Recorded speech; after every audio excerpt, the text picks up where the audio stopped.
Nouvelle semaine, nouvelles informations, nouvelles actualités. Mesdames et messieurs, bienvenue dans Perfect Actu de ce lundi 11 septembre. C'est toujours un plaisir de vous servir, de vous présenter cette émission, mais surtout de décrypter ensemble avec vous les grandes questions d'information. L'actualité est très abondante, c'est lundi 11 septembre. D'abord, c'est révélation de nos confrères du média qu'on appelle Africa Intelligence qui reviennent de nouveau sur l'affaire opposant Moïse Katumbi à l'homme d'affaires qu'on appelle Pascal Beveragui. À la base, c'est homme d'affaires qui cherche à s'accaparer de l'entreprise qui s'appelle Astalia, une entreprise appartenant à Moïse Katumbi en dépit du fait qu'il a été déjà débouté par la justice au niveau des paris. Mais cet homme d'affaires cherche toujours à s'accaparer de cette société et on l'accuse d'avoir usé du trafic d'influence pour pouvoir s'accaparer de cette société. D'ailleurs, il y a une vidéo qui circule où on peut bien voir ces messieurs avec un officier de l'armée. On va tenter de balancer cette vidéo au cours de cette émission. L'actualité, c'est aussi la tournée de Moïse Katumbi au niveau du Grand Équateur depuis samedi où il a posé ses valises précisément à Mbandaka. Une tournée qui rentre dans le cadre de la redynamisation de son parti politique Ensemble pour la République. Il a entamé cela d'abord dans le nord du Grand Katanga où il a traversé tour à tour les territoires de Malembankulu, Congolo, mais aussi son village Kachoboué. Est-ce que Moïse Katumbi sera-t-il à Kinshasa dans les prochains jours pour déposer sa candidature? On va tenter d'en parler aussi au cours de cette émission. Augustin Matata Pogno a officiellement déposé sa candidature. C'était le samedi dernier. Matata Pogno était donc le premier de tous les candidats présidents à pouvoir déposer de manière formelle son dossier au niveau du bureau de réception des traitements des candidatures de la CENI. Les élections s'annoncent donc bien. Les candidats continuent d'affûter leurs armes pour affronter cette bataille. Salomon Escadela et Mike Mukebai, c'est plus de 100 jours depuis qu'ils sont détenus à la prison centrale de Makala pour l'un et à la prison militaire d'Endolo pour l'autre. Ils attendent toujours leur procès, ils attendent leur jugement. On va essayer de revenir aussi autour de ces deux cas. Puis on va peut-être commencer par là. Les confrères Stanis Boujakera, qui a été arrêté depuis vendredi dernier à l'aéroport international d'Enjili alors qu'il s'apprêtait à prendre son vol à destination de Lubumbashi. Il a été détenu pendant 3 jours au niveau de l'inspection provinciale de la police et nous apprenons à quelques minutes de cette émission qu'il est transféré au parquet de la Gombe. Qu'est-ce qui se passe finalement dans cette affaire? On en parle sur ces plateaux avec Yves Bouya, journaliste, analyste politique, à qui je m'en vais dire bienvenue. Merci Hervé Thomas. Comment allez-vous? Comme disent les Quinois, moi vraiment fou. Très bien habillé. Ça, c'est... Comme Tundalois qui se respecte. Non, ça c'est complètement les matériels. Nous sommes venus sur cette terre des humains nus et nous en mourrons dans un petit. Nous partirons de ces mondes, nous quitterons ces mondes dans un petit cercueil. Exactement. Donc les matériels et l'accoutrement, pour moi, ça ne me dit rien. On laissera tout ça. On va tout laisser. C'est plus fortifier son âme sur le plan spirituel. C'est plus travailler pour son pays, aimer ses prochains, aimer ses proches, aimer sa famille, donner le meilleur de soi-même pour son pays, pour son environnement. Même les musulmans le disent, si vous mourrez pour la cause de votre patrie, même Allah vous en sera reconnaissant. Moi, c'est le Congo qui m'intéresse. Très bien. Et non mon accoutrement et non les matériels. C'est les Congos qui vous intéressent. Parlons d'abord de nous. Depuis un moment, il s'observe, on va dire, une traque de journalistes. D'abord, c'était Peter Tiani, même pas Peter Tiani, vous avez même été victime d'une perquisition qui ne disait pas son nom. Après, c'est d'autres journalistes qui ont été aussi matraqués, notamment Peter Tiani, qui a passé même 24 heures ou 48 heures au niveau du cachot de l'Ipekine. Et actuellement, on parle de Stani Boujakera qui a été arrêté vendredi dernier à l'aéroport international d'Njili alors qu'il s'apprêtait à prendre son avion pour Lubumbashi. Il a été conduit dans les locaux de l'inspection provinciale de la police et il est transféré finalement au parquet. Qu'est-ce qui se passe dans cette affaire? Pourquoi est-il arrêté? On lui reproche exactement quoi? Avant de vous répondre, j'aimerais ici interpeller une personne que je considère des constants et des crédibles. Un leader politique majeur de mon pays, pour qui j'ai toujours eu beaucoup d'estime et j'ai toujours porté les combats. Vu sa constance, ses convictions, son amour du Congo. C'est M. Martin Fayulu Madidi qui est le président de l'ECD. J'attends parler, sans pourtant les confirmer. Ça se chichote dans certains salons fêtés de la capitale, dans différents groupes, réseaux sociaux, ECD Lamuka, qu'il paraîtrait qu'il y a des négociations, des pourparlers, des études, des projections qui sont en train d'être faites pour que le président Martin Fayulu dépose sa candidature à la présidentielle. Moi, comme journaliste, je ne partage pas ces points de vue. Ici, j'interpelle le président Martin Fayulu Madidi. Il a dit qu'il déposera les candidatures de son parti politique, ECD de Lamuka, soit de lui-même, si et seulement si, qu'il déposerait, si et seulement si, il y avait audit du fichier électoral. Qui sont ces personnes qui poussent Martin Fayulu Madidi, après avoir pris une décision, et que rien n'a changé dans ses revendications, pour qu'il aille déposer sa candidature au niveau de la présidentielle? L'audit du fichier n'a pas été fait, même pas par un cabinet externe. M. Kadima avance avec son processus électoral que M. Fayulu a toujours protesté. Et moi, je me réveille, je vois les gens m'appeler pour me dire il faut soutenir la position de Martin Fayulu Madidi. J'ai dit non, moi je ne vais pas soutenir cette position. Parce que si M. Martin Fayulu le faisait, il perdrait de ce qu'il a de constant. Parce que la seule personne qui est restée constant dans son combat, dans sa lutte, c'est M. Martin Fayulu Madidi. Il n'a pas déposé les candidatures pour les législatives. Pourtant, dans son parti politique ECD, il a des gens pour ces élections qui sont éligibles, qui peuvent avoir des postes, des sièges, excusez-moi. Je cite ici Nico Maïngele, je cite ici Prince Peng, je cite ici Chantal Moboni, et tant d'autres membres de l'ECD qui accompagnent, qui croient au combat de Martin Fayulu.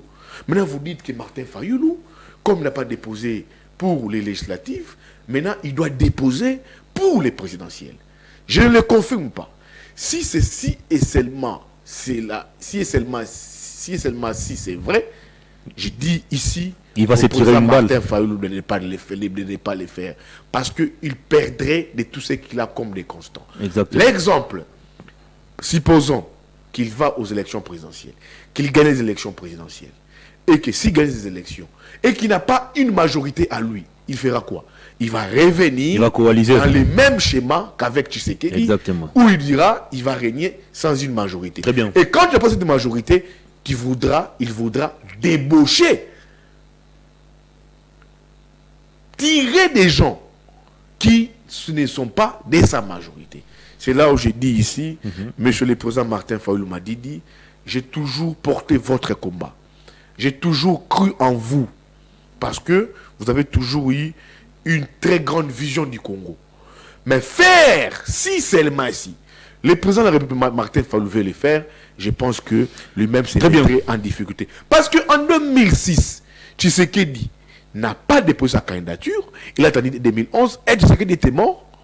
Mais si le président Fayulu le faisait, pour l'instant, il n'a pas déposé pour les élections législatives, et qu'il veut déposer pour les élections présidentielles, vous voyez comment est-ce que lui-même se mettrait, je le dis bien au conditionnel, mais est-ce que Fayulu sera lui-même se mettrait en difficulté, à l'idée où rien n'a changé de ses revendications.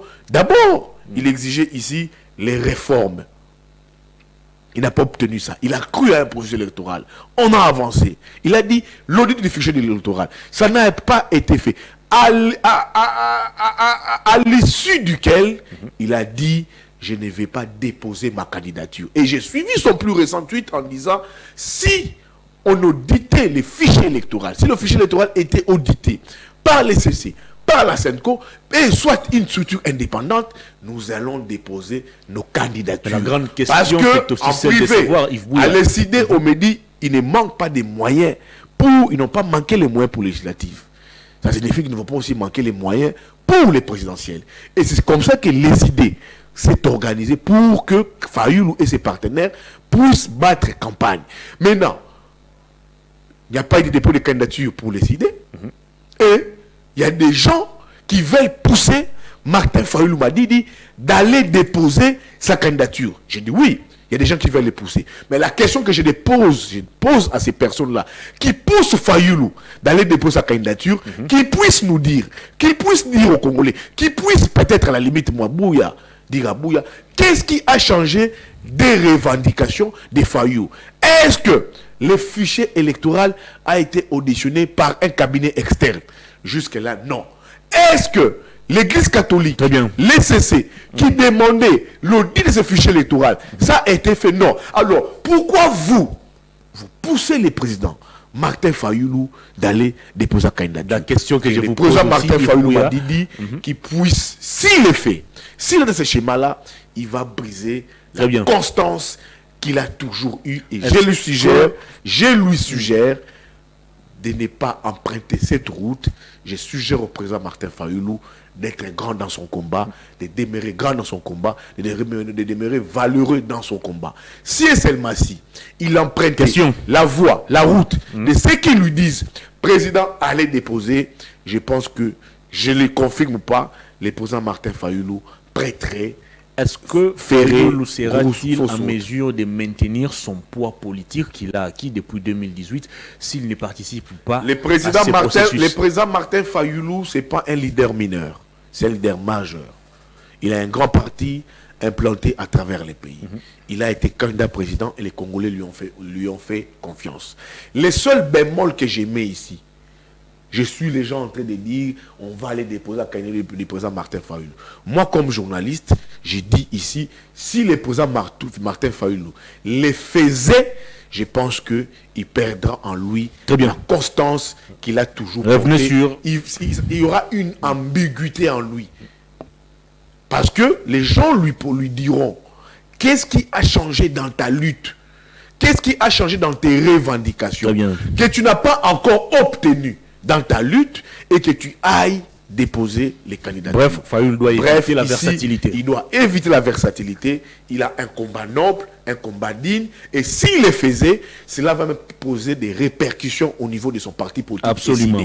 Donc, moi, je veux qu'il puisse garder sa constance. La constance qu'il a dit que moi, avant de déposer mes candidatures, il faut qu'on puisse revisiter les fichiers électoraux.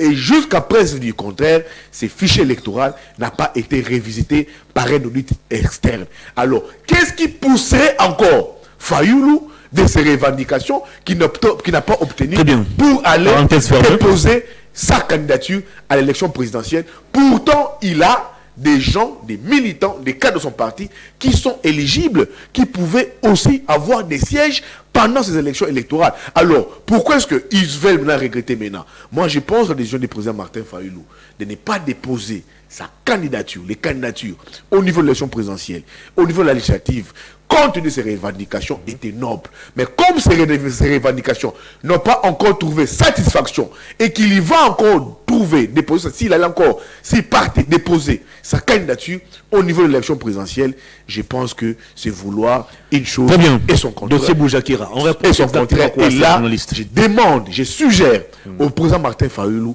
de ne pas écouter ces personnes qui les poussent d'aller déposer sa candidature, et c'est des personnes qui veulent le mettre sur une très mauvaise route. Très bien. Dossier Boujakira, qu'est-ce qu'on reproche finalement? Dossier Boujakira, qui est transféré au parquet. Pendant ces régimes, les médias, les journalistes sont toujours muselés. Moi, j'ai été muselé. J'ai été à Makala pendant 3 mois. Peter Tiani, les Patrick Lokala, les Louis France, les Paulette Kimuntu, elle a été récemment ici, au parquet, et tant d'autres. Qui aujourd'hui, des journalistes qui disent la vérité, que des vérités que les régimes n'apprécient pas. Maintenant, c'est le tour de Stani Boujakira. Le tour de Stani Boujakira, c'est quoi? Moi, je vais dire ici, je ne veux pas ici que Stani Boujakira soit une victime expiatoire de la bagarre, d'une bagarre entre différents services de sécurité. Comment ça? Il ne travaille pas pour les services. Comment on va la récupérer une bagarre qui concerne les services? D'après les informations que j'ai des proches des avocats de Stani Boujakira, on reprocherait à Stani Boujakira d'avoir publié un document interne de l'ANR sur la mort, l'assassinat de Chéribé Okende. Le débat se trouve à un moment qui a donné ces documents à Sani Boujakera. Vous savez ici, d'après plusieurs sources, d'après certaines indiscrétions, il semblerait qu'il y aurait une guerre des services entre la DEMIAP et l'ANR. Ils se disputent quoi? Non. À l'ANR, vous avez ici où a été assassiné, d'après les rapports de l'ANR, Chéribé Okende. On dit qu'il sera à DEMIAP. Mais la DEMIAP... Le gouvernement a démenti ces rapports. Oui, mais écoutez, Patrick Mouyaya a démenti. Oui, mais il y a un rapport de l'ANR. Quand il est lit, tu trouves, 100% de justifié, tu trouves qu'il y a du contenu. Quand Chéribé a été pris, beaucoup de sources, que ce soit Jeune Afrique et tant d'autres sources, tant d'autres médias, Afrique Intelligent que je cite ici, on dit que M. Chéribé Okende était d'abord conduit à la DEMIAP. C'est là où qu'il aurait trouvé la mort, à la DEMIAP. Et puis après, on a trouvé sa dépouille au niveau des poids lourds. Mais quand Chéribé a été trouvé mort, assassiné, qui était encore au niveau de l'ANR? C'était encore Mbelou. Jean Hervé. Mais là, quand Jean Hervé part, il a été remplacé par M. Lagé Diakese. Diakese qui est là. C'est quand Jean Hervé part, Loussadissou, quand Jean Hervé part, directement, les jours qui ont suivi les départs de Jean Hervé, on voit ces rapports de l'ANR. Bien que le gouvernement ait démenti cela, mais on a tous lu que c'était un rapport de l'ANR. On ne peut pas dire que c'est un fait, mais on a lu, c'était un rapport interne de l'ANR. Mais du moment où le gouvernement a déjà démenti que c'était... Moi, écoutez, la parole du gouvernement, les discours de Patrick Mouyaya, c'est un discours politique. C'est comme nous disait beaucoup de choses. Mais moi, je suis dans les analyses. Moi, je ne vais pas me fier aux propos de Patrick Mouyaya. Ça n'engage que Patrick Mouyaya, je suis dans les analyses. J'analyse comme tout journaliste politique. J'analyse. Quand c'est sorti, on a lu les documents, on a vu que c'était un document de l'ANR. Et ces documents de l'ANR confirmeraient que M. Chéribé Okende aurait trouvé la mort à la DEMIAP. Et quand un document vient de l'ANR, ça jette la responsabilité de l'assassinat, du décès, de la mort de Chéribé Okende à la DEMIAP. Vous ne voyez pas que ça crée déjà une guerre, une étincelle entre l'ANR et la DEMIAP. Et par après, ces documents, ces rapports internes de l'ANR, il y a un journaliste qui publie ces documents en la personne de Sani Boujakera. Maintenant, qu'est-ce qu'on veut faire comprendre aux gens? Pourquoi est-ce que Sani Boujakera est arrêté? On veut comprendre Sani Boujakera. Les services veulent comprendre où est-ce que M. Sani Boujakera a puisé ces documents. Est-ce que le rapport a été publié par Stanis Boujakera ou par Jeune Afrique? Parce que le document a été publié pas par Stani. L'article qui c'est ça que j'ai dit. Sur Jeune Afrique n'est pas signé. C'est pas Stani qui a publié, c'est Jeune Afrique où Stani est journaliste et reporter. Et l'article n'est pas signé. C'est pas signé Stani Boujakera. C'est ce que j'ai dit. C'est sur base de quoi? C'est là où je vous dis. Je me pose la question. J'estime, j'analyse. Je pense qu'il y a une guerre ouverte, une guerre larvée entre deux services importants de sécurité qui lient l'appareil sécuritaire. Vous avez l'ANR qui a pondu un communiqué, un document interne dont Jeune Afrique est entré en possession et Jeune Afrique a publié. Et dans ce document, l'ANR dit, quelques jours, l'ANR dit que Chéribé a trouvé la mort au niveau de la DEMIAP, dans ce document que Jeune Afrique a publié, au niveau de la DEMIAP, il aurait trouvé la mort au niveau de la DEMIAP. Quand l'ANR, ces documents internes, renvoie les responsabilités à la DEMIAP sur son tour, voudrait aussi voir clair, pour dire que non, pourquoi, au nom de quoi, l'ANR veut nous tromper dans les décès, dans l'assassinat de M. Chéribé Okende. Donc si vous comprenez bien, au mieux, dans cette analyse que j'ai faite, les pouvoirs cherchent toujours des pistes. Tenter de voir qu'est-ce qu'on peut faire pour nous laver de ce qu'on dit, de ces décès, de cet assassinat, de cette mort brusque, ignoble de Chéribon Okende. La preuve, on est là. Voilà. Ça donc Boujakira a serré la victime. Boujakira, pour moi, dans l'analyse, c'est une victime expiatoire. C'est une victime expiatoire de cette saga, de cette bataille entre, je puis dire ici, l'ANR et la DEMIAP. Si vous lisez la lettre, les documents internes de Jeune Afrique, publiés à Jeune Afrique, c'est Jeune Afrique qui a publié ça. Exactement. Jeune Afrique dit quoi? Que Chéribin, dans ces documents, selon les rapports internes, d'après Jeune Afrique, a trouvé la mort à la DEMIAP. La DEMIAP, c'est un appareil sécuritaire important de notre pays. Est-ce que la DEMIAP voudra aussi porter cette responsabilité? Non. La DEMIAP, à un moment, c'est pas la question. Mais pourquoi est-ce que l'ANR veut nous jeter cette responsabilité? À la limite, c'est ça mon raisonnement. À la limite, c'est ça mon raisonnement. Pourquoi est-ce que l'ANR veut nous jeter cette responsabilité? À la limite, c'est ça mon raisonnement. Et c'est pas Stani qui a publié la lettre. C'est Jeune Afrique, lui est reporter. Donc on doit chercher les directeurs des publications de Jeune Afrique. Il faut chercher les directeurs des publications de Jeune Afrique. Soit, il faut qu'un travail interne se fasse au niveau de l'ANR. Pour savoir qui a fuité qui a fait fuiter ces documents au niveau de Jeune Afrique. C'est ça les analyses. Mais pourquoi on ne les fait pas? Pourquoi on peut faire Pourquoi on ne les fait pas? On veut cacher quoi? On veut cacher quoi?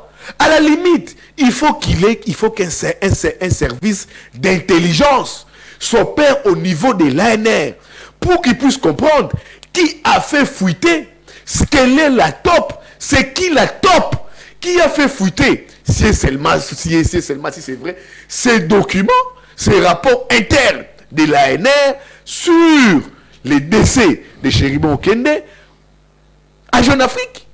Qui a fait fuiter? C'est ça le vrai travail qui doit être fait.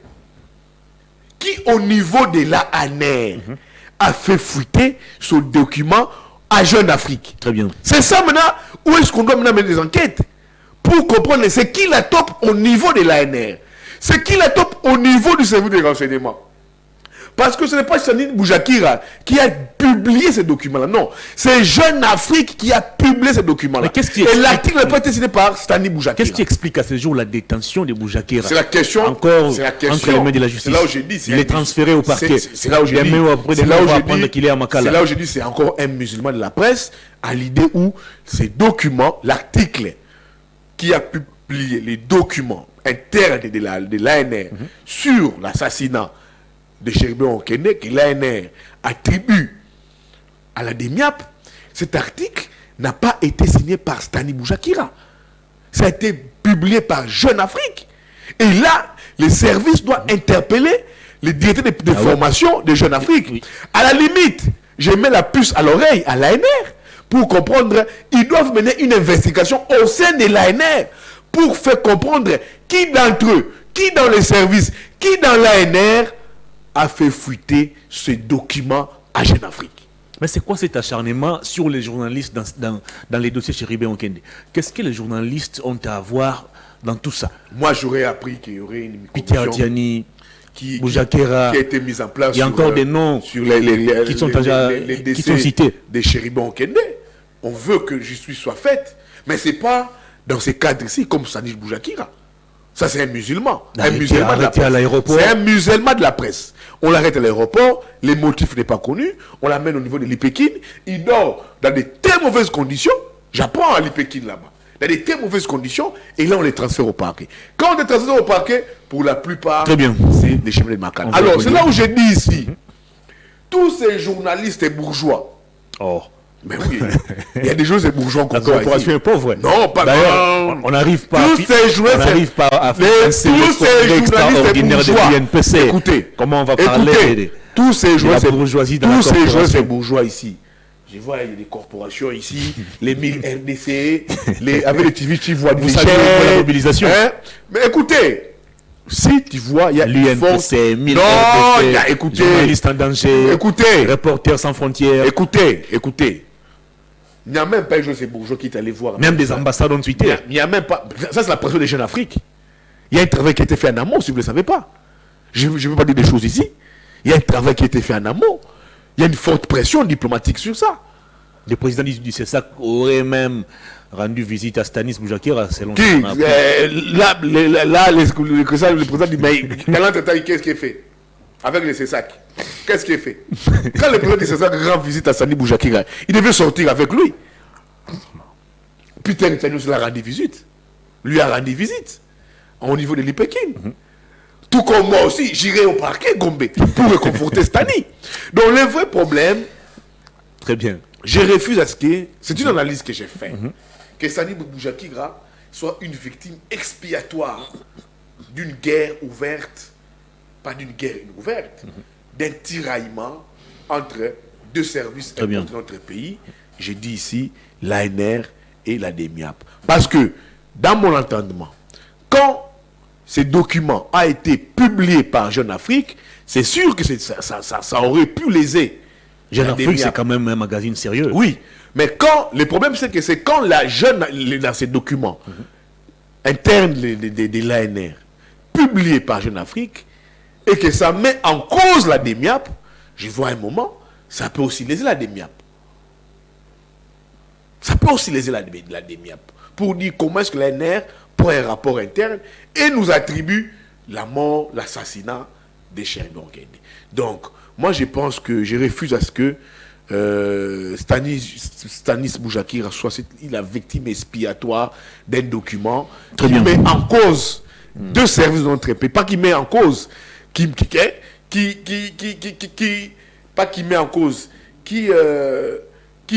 affiche un tiraillement entre des services. C'est la guerre des palais, on va dire.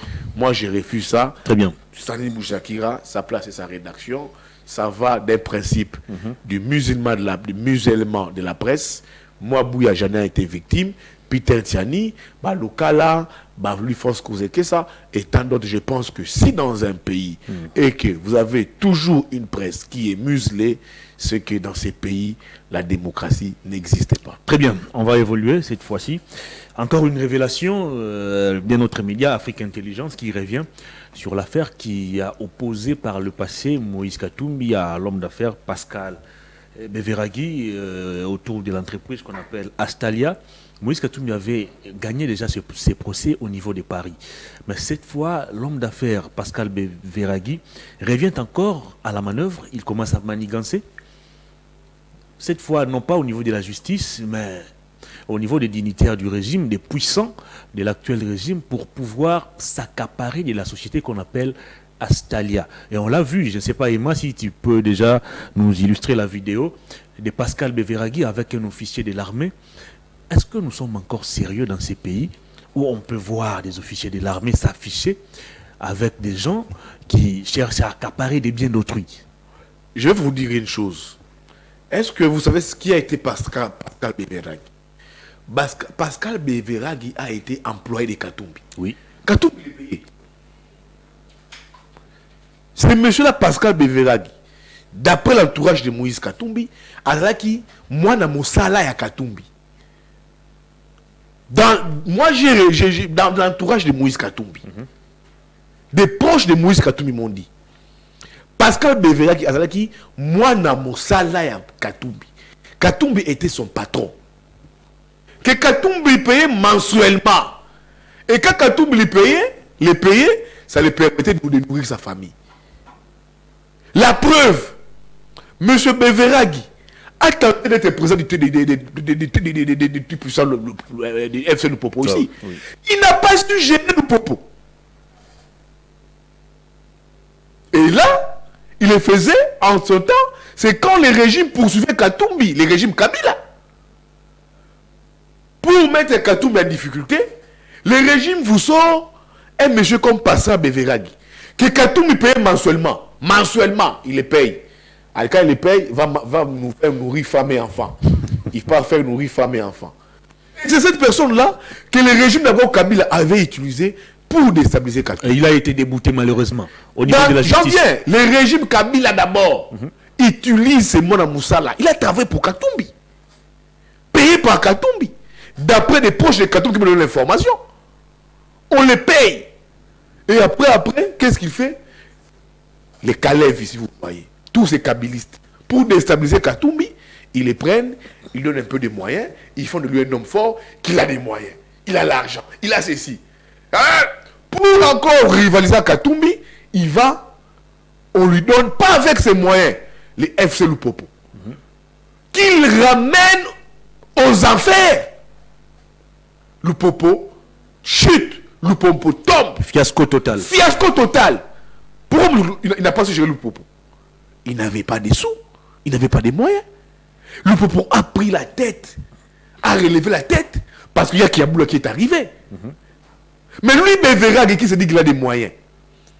Pourquoi il n'a pas su aujourd'hui, tout comme hier, donner un vent nouveau à Lupopo? Tout la mousse Yazaz. Mais ils vont dans tous les procès. Il a tenté plusieurs procès contre Katumbi ici, à Dubaï, au niveau de la cour. À Paris, il a été débouté. Devant une cour, un tribunal de Paris. Je crois que c'est la cour correctionnelle de Paris. Il a été débouté là-bas. Katumbi a gagné. Il a eu un jugement inattaquable. Et récemment, Lubumbashi, c'est lui qui a tenté de manifester aussi. Au niveau du. Oui, inattaquable. Le Mwana Moussa de Katumbi, Beveragi, il revient encore ici avec des manigances où il va tenter pour récupérer une entreprise à Stalia qui ne l'appartient pas, dont l'actionnaire majoritaire est reconnu, c'est M. Moïse Katumbi Djaboué. Ce monsieur vient avec, comme dit-on, de Kabila hier, il revient aussi, comme dit-on de ce pouvoir ici, avec des accointances avec les hommes forts du régime pour tenter de récupérer l'entreprise Astalia appartenant à Moïse Katumbi. Il avait fait hier. C'est M. Beveragi. On le voyait hier avec John Numbi.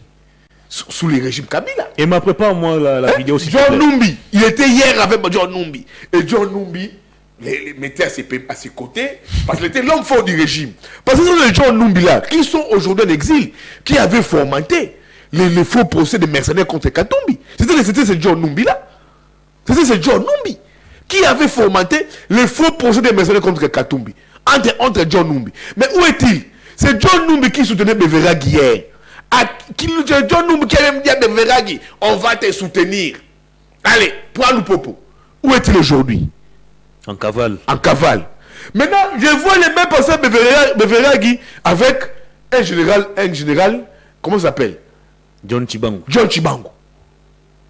Et ma vidéo, cher Emma, John Chibangu affecté au Kasaï pour travailler pour le pays, pour la République. Il laisse sa zone de travail, on le voit s'afficher, avec une personne qui est supposée être mafieux dans l'entourage de Katumbi. Supposé être mafieux dans l'entourage de Katumbi. Parce que l'entourage de Katumbi considère M. Beveragi d'un mafieux, patenté et avéré. Et on apprend qui sont les soutiens de M. Parsa Beveragi, d'après plusieurs sources, de l'entourage de Katumbi, c'est aujourd'hui John Numbi, John Chibangu. Les John Chibangu, on les voit de se promener, de se pavaner dans des véhicules avec un monsieur qui est même recherché par la justice congolaise. Alors, j'apprends, tantôt, il est avec un VPM du gouvernement Samalou Konde, qui est avocat. Il est avec lui, c'est lui son appui. Il se déambule avec lui, un VPM du gouvernement Samalou Konde, qui est avocat. C'est à cause de ces deux que qui est avocat. Voilà, la vidéo est là. Là, on les voit. Voilà. Le général John Chibangu avec l'homme d'affaires. Et malheureusement, c'est un général qui ne s'affiche que comme ça. Dans la luxure. Comment un général peut toujours s'afficher dans la luxure? Dans l'opulence. Un général, il s'affiche dans la luxure. Un général, il s'affiche dans l'opulence. Un général s'affiche pour sa patrie. Récemment, j'ai vu le général Georges sur les réseaux sociaux. On le voit avec des habits comme un Nigérien, un milliardaire nigérien, avec une canne, avec un petit un target à la tête comme ça. Un général ne s'affiche pas comme John Chibangu. Un général ne s'affiche pas dans l'opulence. Un général ne s'affiche pas dans la bourgeoisie. Non, non, non, non, non. Trop présent dans les réseaux sociaux. Trop présent dans les réseaux sociaux. Non, non, non, non, non, non, non. Un général, c'est dans les camps. La place de John Tshibangou, c'est dans les camps. C'est dans les camps comme tous généraux. Ils peuvent s'afficher avec des accoutrements fantastiques. Des accoutrements qui attirent l'attention du public. Pourtant, dans toutes les parades On ne militaires, peut pas l'afficher. le chef d'état-major... On ne peut pas voir le général John Tshibangou s'afficher dans des fêtes. S'afficher dans des endroits inouïs. Non. Il doit s'afficher là où il y a la guerre. Il doit s'afficher avec des militaires, dans des parades. Il doit s'afficher dans les camps. Mais ce n'est pas c'est pas les cas. Sa première vidéo. C'est pas la première vidéo. Il en a l'opulence pourquoi il n'est jamais sanctionné. C'est là où vous avez même les chefs d'état-major qui demandent chaque fois aux militaires de quitter les zones minières. J'interpelle le général Chiwewe ici. Il tient des parades militaires pour conscientiser les militaires. J'interpelle le général Chiwewe ici. Son message n'est pas... C'est lui le chef d'état-major. Il tient plusieurs parades où il rappelle à l'ordre ses lieutenants, notamment John Tshibangou. Ils sont dans les affaires, ils sont dans les zones minières. Mais il faut suivre les parades du général Chiwewe, qui interpelle certains militaires, certains généraux, de quitter les affaires. De quitter, on voit des militaires qui deviennent des gardes rapprochés des autorités. On voit des militaires qui vous sécurisent des maisons des autorités. Des militaires qui vous sécurisent des sites universitaires. Un peu comme on l'a vu à Lizipa. Des militaires qui vous sécurisent des vice-mamans. Ça, c'est quoi ça? Des vice-mamans, c'est quoi encore? Oh, Hervé. Si vous savez pas les vice-mamans. Comment dans ces pays on voit un militaire? Je donne raison au général Chiwewe. Et là, maintenant, il doit agir. Mon général Chiwewe, la parole vous avez, je suis d'accord avec vous. Agissez maintenant. On ne peut pas voir des militaires comme John Tshibangou s'afficher l'opulence comme ça. Le général Chiwewe doit sanctionner le général John Tshibangou. C'est pas ça l'image des militaires. C'est pas ça l'image des militaires. Je suis d'accord avec la dernière parole du général Chiwewe. Pourquoi vous, militaires, vous sécurisez les sites miniers, vous sécurisez les vice-mamans, vous sécurisez les sites universitaires, vous sécurisez les personnalités, pourtant la police est là. Vous devez aussi, à la limite, recruter des vigiles. Le problème, c'est aussi la politique. Pas la politique. Le chef d'état-major l'avait dit. Il a demandé aux politiciens de retirer leur main sur l'armée. Je suis tout à fait d'accord avec le général Chiwewe. Christian Chiwewe, non? Ouais. Il doit maintenant agir. Que ça ne s'arrête pas qu'à la parole. Comment M. John Tshibangou, oui, peut s'afficher toujours comme ça? Dans des véhicules de luxe, dans des voitures, dans des nids, Comment comme ça je rappelle le faire? Dans des selfies. D'abord, ça c'était à l'occasion de quoi même? À l'occasion de quoi? Quel est le point commun? C'est quelle image pour l'armée? C'est quelle image pour l'armée? Ils ont quel intérêt à se retrouver comme ça? Si le général John Tshibangou a ses biens, qu'il garde ça pour lui. Mais c'est quelle image pour l'armée du pays? C'est quelle image pour l'armée congolaise? L'armée est un service méthodique, où les gens sont humbles, où les gens sont au service de la patrie, où les gens ne se servent pas à eux, où les gens ne s'exhibent pas. C'est là où je dis au général Chiwewe, au chef d'état-major, tout militaire qui s'affiche comme ça mérite une sanction. Même les... Moi, j'ai été quelque part, par exemple les Zipa, je vois des militaires vous suivez les Zipa, des PEM.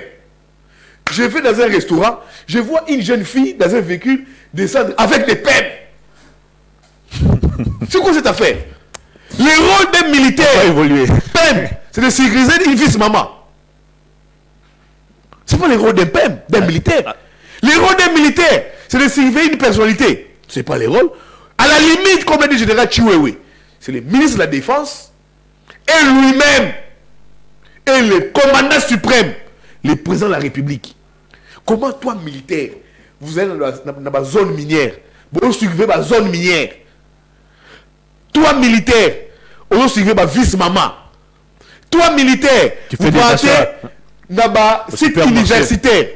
Toi, militaire, vous commencez la vice-maman, autorité mon sac, sachet, qui tourne. Et c'est pour cela, Soda. J'interpelle le ministre général Chiwewe. Très bien. Pour dire, mon général, je suis d'accord avec votre dernière parade. Là, maintenant, vous devez agir pour sanctionner vos lieutenants, qui sont ces colonels, soit ces généraux, qui ne vous tempèrent pas. Donc, pour dire quoi, dans les dossiers Beveragi, opposant Moïse Katumbi, je pense que encore, d'après les avocats de Katumbi, c'est une manœuvre du régime qui veut aujourd'hui encore déstabiliser Moïse Katumbi. Mais pourquoi on recourt toujours à ces messieurs, toutefois qu'on a besoin de combattre Moïse Katumbi dans ces affaires? Pourquoi toujours le lui? pouvoir, tu vois, je vous ai dit ici que Beveragi azaki mwana mosala ya Katumbi. Peut-être, j'estime, j'analyse que Beveragi part dire au pouvoir, j'ai le topo de Katumbi, je vais vous donner Katumbi. Peut-être, je ne confirme pas. Parce que mwana mosala Katumbi. Peut-être aussi, comme le temps de Kabila, il a été utilisé pour déstabiliser Katumbi, ça n'a pas marché. Et les pouvoirs pensent aussi que lui, ce sont les mêmes Beveragi qui puissent déstabiliser Katumbi. Mais je vous dis ici, l'entourage de Katumbi me dit, mes sources, mes enquêtes, mes informations me disent, Azaki Mwana Moussala Moïse. Mais il commence avec Mwana Moussala Moutou. Et que non, Moïse Katumbi a volé mon entreprise. Mais toi, Katumbi, t'es payé. Il t'est payé. Et toi, Beveragi, tu as eu l'argent où? La preuve en est, il a tenté d'être présent à Malupopawa. Il n'a pas su supporter même un mois. Mon cher, être président d'un club où il faut dépenser de l'argent, des moyens. Les clubs doivent sortir, les clubs doivent loger, les clubs doivent jouer de compétition. Il faut payer ses joueurs, les staffs techniques, il faut recruter les joueurs, il faut recruter les entraîneurs. Kiaboula l'a fait, il n'a pas été gouverneur du Katanga. Vous voyez Kiaboula, que j'ai connu longtemps, comme ministre des Finances de Pan de Kapopo. Vous soutenez Lupopo. Kiaboula a attendu être gouverneur du Katanga pour le faire. Très bien. Et Beveragi, toi que Katumbi payé, tu étais son collaborateur. Tu viens, Katumbi, l'entreprise là, installe de Katumbi m'appartient. Si toi tu as des moyens, mais il allait juste être jusqu'à preuve du contraire, lui, Beveragi, président de Lupopo. Mais pourquoi c'est la Lupopo? Il a laissé, d'après plusieurs sources, Beveragi aurait laissé pour faire plusieurs mois d'impayement. Plusieurs mois d'impayement. Les joueurs impayés, les staffs techniques impayés, les stades qui louaient pour aller impayés, les avions incapables de faire déplacer l'équipe. Donc je vais dire que non, l'entreprise Estalia m'appartient. Très bien, on va évoluer. Alors il faut rappeler dans ces dossiers que le président du tribunal des commerces de Lubumbashi, avait même démissionné parce qu'il ne supportait plus la pression qui venait de certains dignitaires du régime pour condamner Moïse Katumbi dans cette affaire. Mais pourquoi autant d'acharnement? Je vous dis encore, c'est aussi une manœuvre et la personne qui est à la manœuvre, c'est Marcel Beveragi. Il veut à tout prix obtenir une condamnation contre Katumbi et que cette condamnation-là servira à toute fin. Sur le plan politique, il faut trouver un moyen, ne serait-ce pour trouver une condamnation contre Katumbi et que les gens ici s'en serviront pour dire que, il a quand même été condamné. Et voilà comme il est bénéficié d'une condamnation, il ne peut pas déposer sa candidature. C'est ça les schémas. C'est ça les schémas. Mais ce monsieur a été débouté à Dubaï, Beveragi, par la justice à Dubaï. Il a été débouté par la justice dans un tribunal correctionnel au niveau de Paris. Mais qu'est-ce qui justifie aujourd'hui les voir avec des dignitaires du régime pour dire voilà, Estelle m'appartient? Non. Au point d'exercer même la pression sur le président du tribunal des commerces de Lubumbashi qui a finalement démissionné. C'est la raison pour laquelle il a refusé les pressions. Parce que les gens voulaient obtenir ne serait-ce qu'une condamnation comme Katumbi. Très bien. Nous sommes ici à la veille. On va évoluer. Nous sommes ici pendant les moments de dépôt de candidature. On a ici la loi des pères et des mères. Ça n'a pas marché. Oh non, loi des pères et des mères. On n'en parle plus. On n'en parle plus. Maintenant, il faut trouver des trucs. Il faut mettre aux arrêts des pro Katumbi pour trouver une petite goutte. On ne voit rien. Les pro Katumbi. Il faut mettre aux arrêts des pots Katumbi pour trouver ne serait-ce une petite goutte.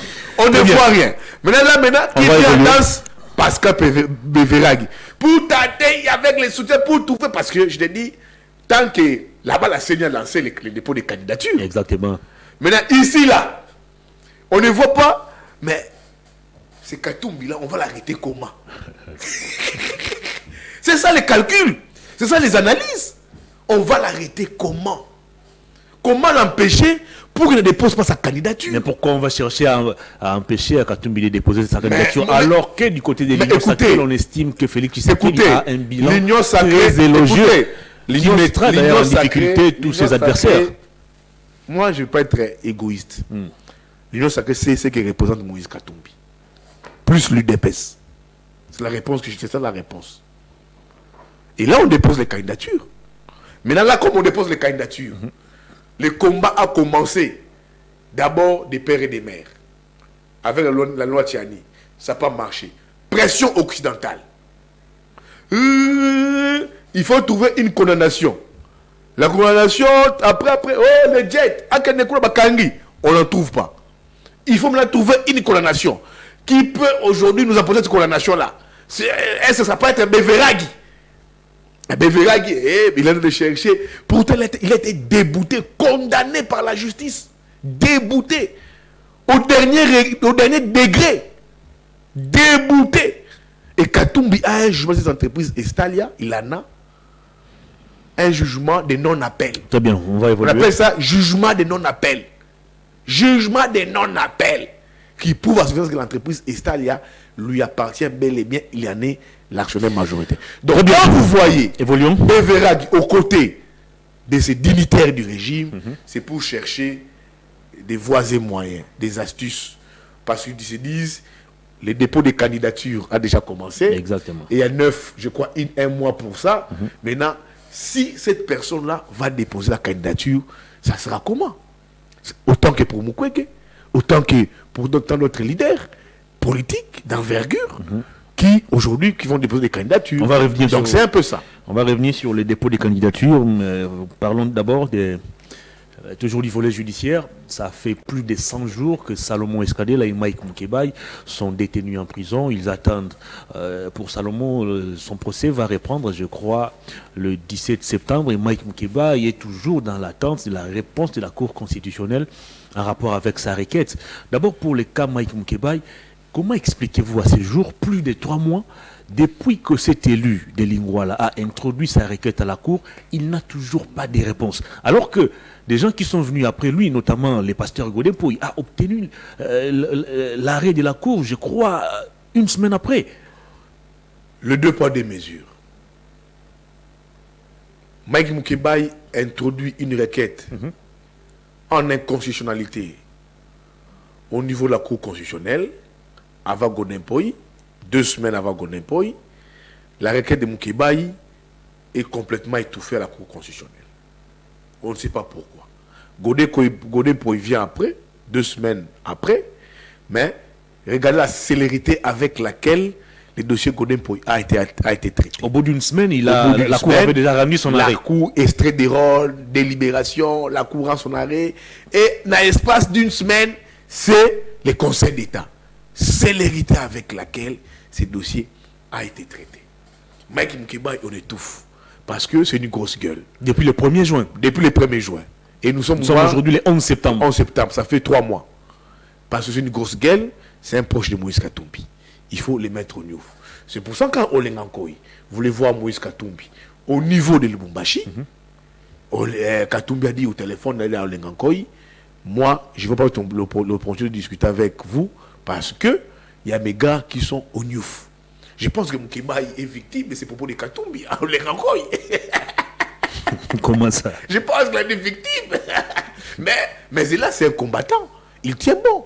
Les gars, des fois que je parle avec ses avocats, ils disent que Mukebai tient bon. Pour lui, c'est le combat du Congo. Il va se battre jusqu'au bout. Et jusqu'au sacrifice suprême. Il se battra jusqu'à la fin. Tu es un bon Mukebai. Tu es un combattant, tu es un guerrier. Ce n'est pas ta première prison. C'est la 20e prison pour Mukebai. Dans la prison de l'Udiria, c'est un homme qui tient debout. Et je retiens une parole de sa mère.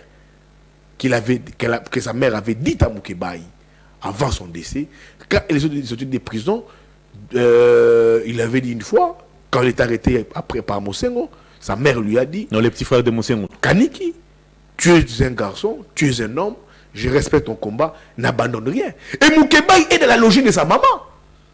Il n'est jamais abandonné. Il a reçu bénédiction de sa maman. S'il faut faire la prison 1000 fois, il le fera. Il est pour le Congo, il le fera. Il est là, il tient bon, il sortira. Moi, j'étais en prison. Les prisonniers ont un slogan, pose la question à Peter Tchani, à Lokala, Bolo que si laka. Bolo que si laka. Bolo que si laka. Le cas Salomon Escadela, encore le dépôt. Il attend son procès le 17 septembre, en état étant déjà affaibli par la maladie. Mais Salomon est malade. C'est quoi le péché originel de Salomon Escadela? Il a été diagnostiqué à l'hôpital Reine-Elisabeth, malade. En présence des militaires par des médecins légistes d'Endolo. Par les médecins qualifiés de l'hôpital Reine-Elisabeth. Reine Astrid, excusez-moi, Reine Astrid. Qui ont tous sollicité un internement pour Salomon. Ils disent non. Pour ramener Nandolo. Il est malade. C'est quoi le péché de Salomon? François Beya a été malade. Il avait bénéficié des soins à un moment. Bifo Bisselele, ils ont été malades. Ils ont bénéficié des soins. Beya était même à Paris. Oui, Vital Kamere, malade. Interné au centre Nganda. Interné au centre Nganda. Mais c'est quoi le péché originel de Salomon? C'est quoi son rôle qu'il a joué prépondérant qui a fait mal au régime? C'est quoi le péché originel de Salomon? Qu'on nous le dise ici. C'est un humain. Il est dans quelles conditions là-bas? Andolo. Il est malade. Et Zanzoto. Tout comme le président de la République, il a été malade. Le président de la République a été évacué au niveau de Bruxelles pour une intervention. Et puis il est revenu avec une Minerve. Ça veut dire que le président de la République lui-même est humain. Il est humain. Il est humain, le président de la République. Autant que sa femme elle est humaine. Autant que ses collaborateurs. Autant que certains ministres. Autant que certains députés. C'est tous des humains. Mais Salomon tombe malade. On lui refuse de prendre ne serait-ce qu'un comprimé. C'est quoi? Suivez Maître Hervé Diakese. On refuse tout à Salomon. Il n'a pas accès aux soins médicaux. C'est quoi les péchés originels de Salomon? Est-ce qu'on ne risquait pas de juger un mort?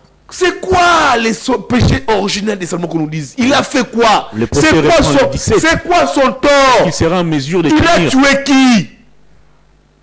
C'est là où je demande au président de la République. Pense à ce qu'ils avaient fait avec Salomon hier. Pense à ce que vous étiez avec Salomon hier. Je vois des photos du président de la République. Katumbi, Sami Badibanga, Salomon, Syndicat Dokolo. Tous mettent dans la main comme ça. Que le président de la République pense à ça. Et à l'époque, le président décriait et condamnait même les traitements inhumains qu'on infligeait aux opposants. Le président a condamné hier les traitements inhumains, comme tu l'as dit, qu'on infligeait à certains opposants. Je vois le président de la République, à leurs opposants, comment est-ce qu'il est allé rendre des visites à Chibala? Il a tenté de rendre des visites à Jekoko, on lui a refusé, à leurs opposants. Il est allé voir Jekoko jusqu'à Ngaliema, à leurs opposants. Le président de la République a rendu visite à plusieurs détenus, notamment les Franck Diongo, à Makala. Ils étaient aussi malades. Mais sous Kabila, ces opposants-là, certains bénéficiaient des soins médicaux. Pourtant, on avait un régime dur, des dictateurs. Mais le dictateur Kabila hier laissait les opposants aller se faire soigner. Mais si on se dit nous sommes dans une démocratie, pourquoi est-ce qu'on refuse à Salomon les soins médicaux? Ces avocats me disent même un comprimé. Même un comprimé. Qu'est-ce qu'on veut? On va terminer l'émission. C'est quoi son péché originel? Si M. Bifor Bisselele, qui a fait une révélation ici, dans les médias, il a révélé les secrets d'État. Bifor Bisselele a révélé les secrets d'État. Ce sont dans les médias. Il a dit que le président de la République lui avait dit d'aller négocier avec les Rwandais pour nos minéraux, pour que ces contrats soient win-win, gagnant-gagnant. Divulgation des secrets Mais d'État. c'est monsieur-là qui a divulgué les secrets d'État. Vrai ou faux, n'avait-il pas bénéficié des soins?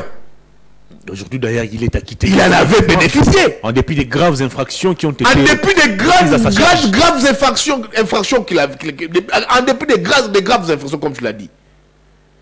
Sans oublier les rôles prépondérants qu'il avait joué dans l'entourage du président de la République. Ces messieurs avaient reçu des soins. Très bien. Je pense au Kankokolo, d'après plusieurs sources. Au Kankokolo. On termine l'émission. Monsieur Bifor Bisselele, qui avait développé des secrets d'État. Il avait reçu des soins. Il a même été acquitté par après.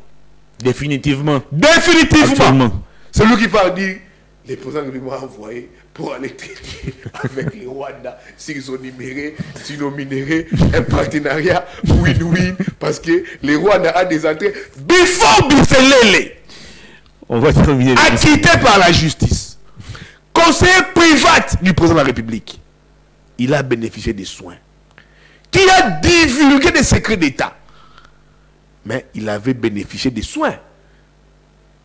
Et il a été acquitté. Très bien. Mais Salomon Escadela, que le président de la République a connu parfaitement. On a vu des photos comme proche collaborateur de Moïse Katumbi Chapwe.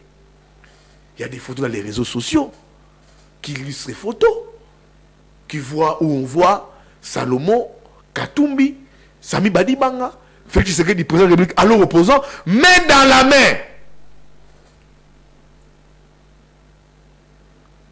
Pourquoi est-ce que le président de la On va République... terminer l'émission, mais cher cher Emmanuel, je constate que... Je suggère au président de la République d'y penser.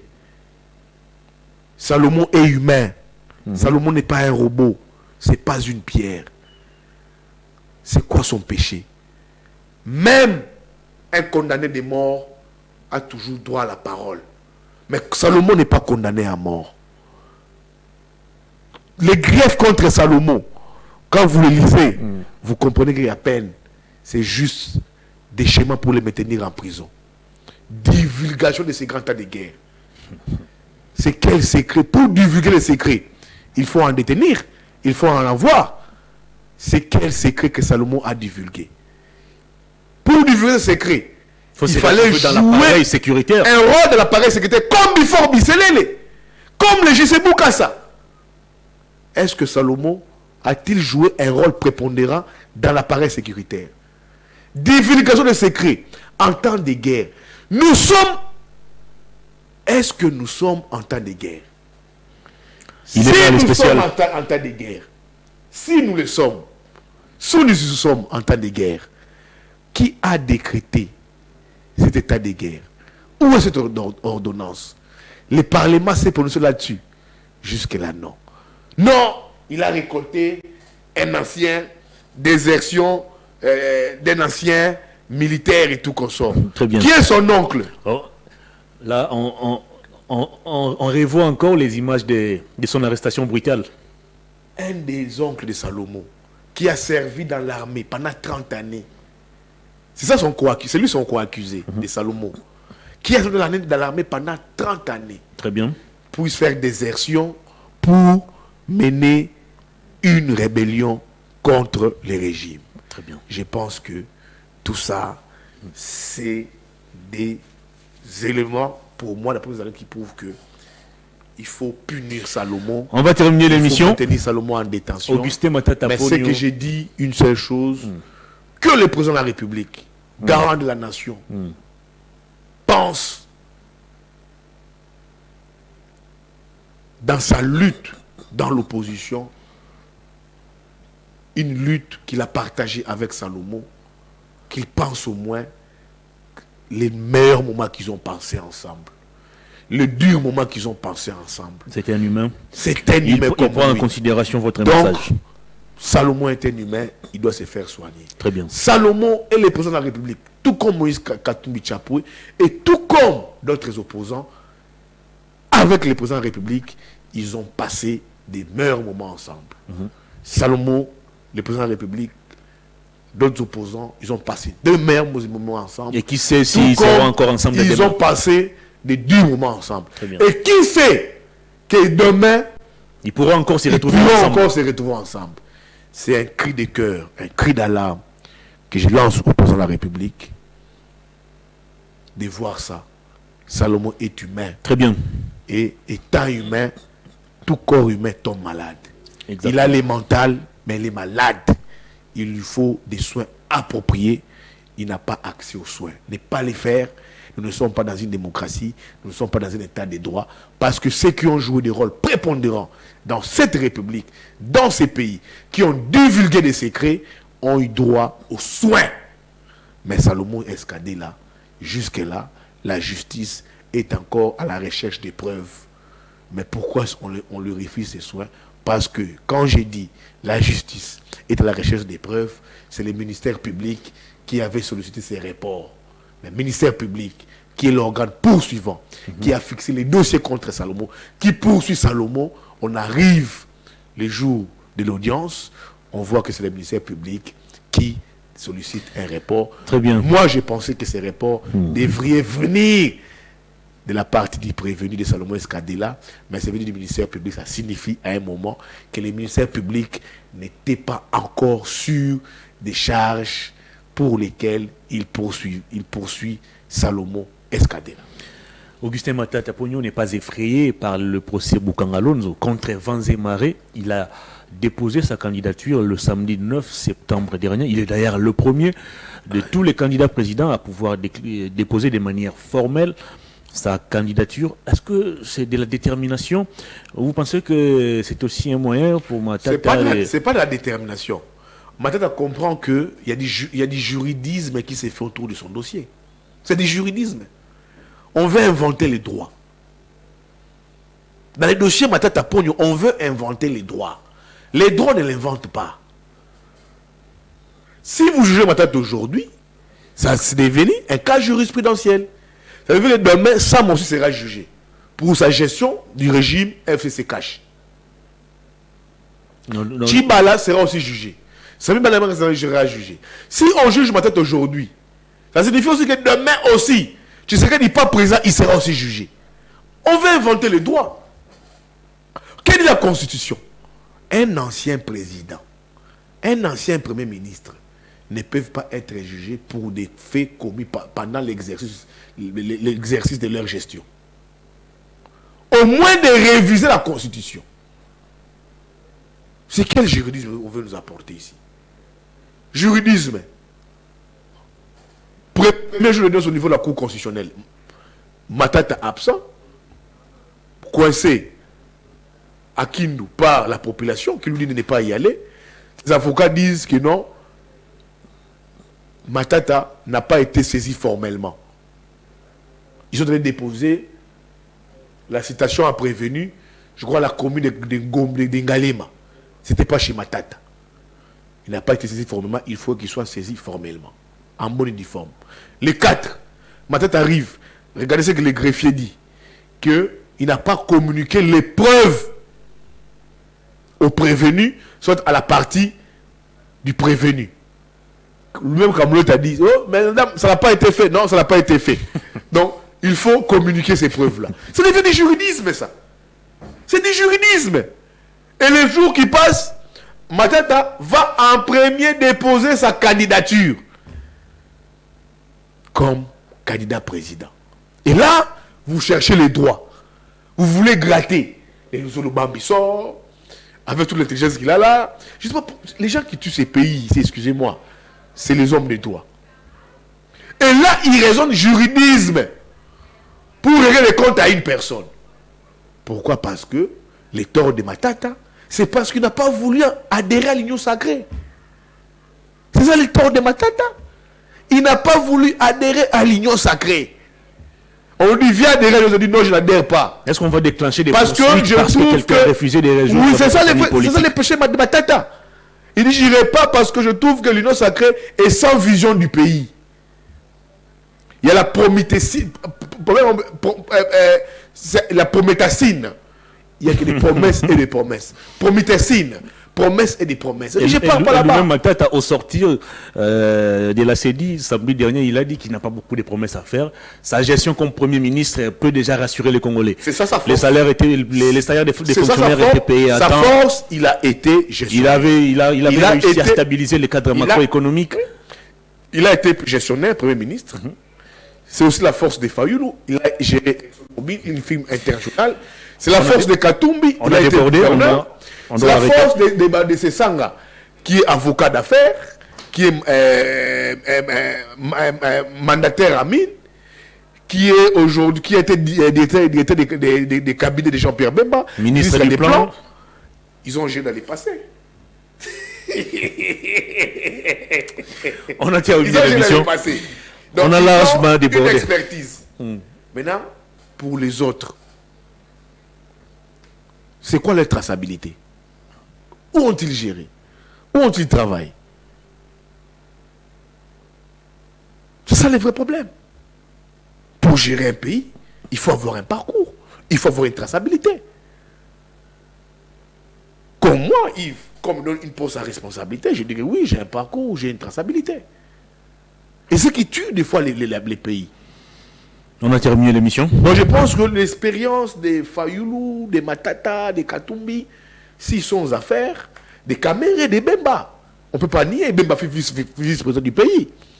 Kamere fait vice-président de l'Assemblée nationale. Plusieurs fois conseiller dans des cabinets. Les Bemba, c'est des gens qui, quand ils gèrent, quand on leur confie des postes à responsabilité, c'est des gens qui détruisent.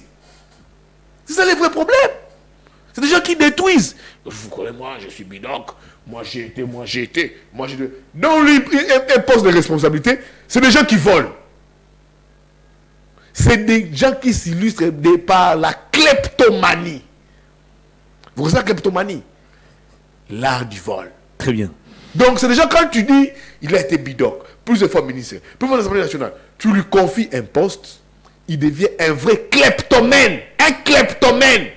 Il s'illustre dans la kleptomanie, l'art des volets.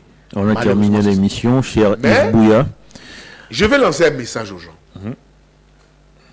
J'ai vu Moïse Katumbi. En Bandaka. Votre indulgence, cher Emmanuel. Écoutez, moi, je disais, moi je suis journaliste, j'analyse. C'est moi, je suis fort en ça.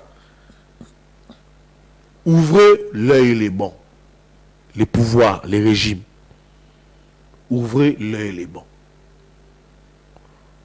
Moi, je me disais, Katumbi, comment va-t-il se sortir dans la campagne pour l'Ouest?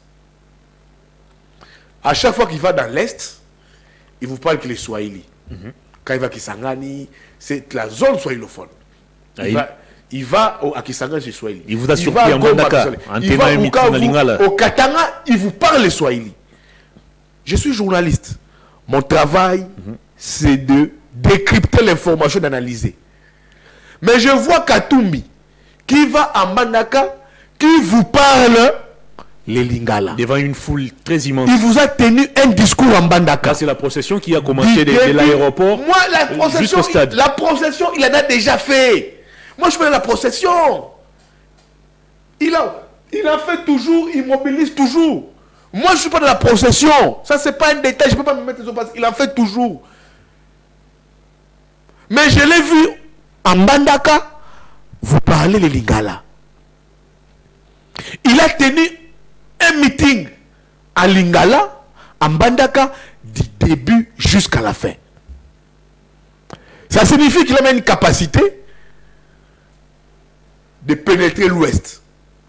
Comme il vous parle les Lingala déjà, il a tenu, les gens disaient, oh non, toi, Albaga Lingala te, Albaga Lingala te, Albaga Lingala te, Yekaka Swahili, Ouest. Les élections, c'est deux clivages. C'est le clivage Est et le clivage Ouest. La langue dominante au niveau de l'Est, c'est c'est les Swahili.